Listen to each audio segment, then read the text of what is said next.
With these that mass they waited shootings, it outside keeps the coming room for an back to hour. the AR-15 and similar models. Why do people need an AR-15 anyway?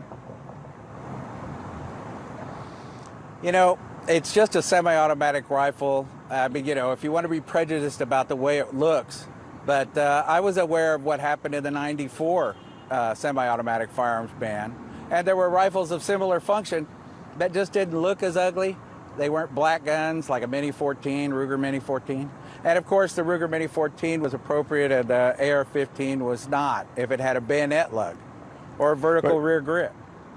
So they designed around I do want to ask you about the assault weapons ban, but you know, on the AR-15, how is it that an 18-year-old can buy an AR-15 style rifle and have 1,600 rounds of ammo with them like we saw in Uvalde?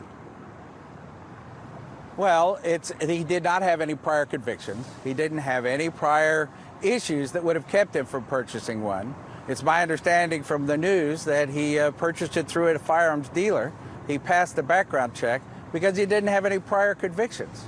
Right, but should an 18-year-old have an AR-15? That's how he bought it. Should an 18-year-old have an AR-15? What's he going to do with it? I don't know. Go Should duck an hunting? 18-year-old have one in the Army? Well, they have military training in the Army.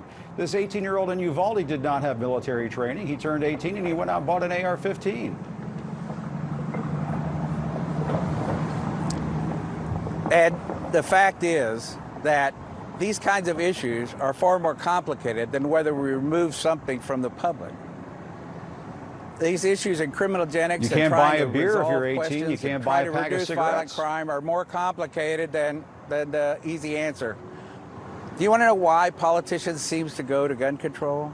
Because it doesn't cost them any money. Why do people need an AR-15 anyway? That's the question. This NRA board member has no answer. Only days after a gunman killed 19 children and 2 teachers at an Uvalde, Texas elementary school, people gathered in Houston on May 27th for the National Rifle Association's annual convention. During the NRA meeting, former President Donald Trump said that the recent U.S. school shooting is a reason to arm law-abiding citizens and called for teachers to be trained to be able to carry concealed weapons in the classroom. If teachers carry concealed handguns but the perpetrators show up with AR-15s, no doubt the NRA will start making the argument the teachers should also be armed with AR-15s. It's obvious to anybody with a rational mind that this won't end well.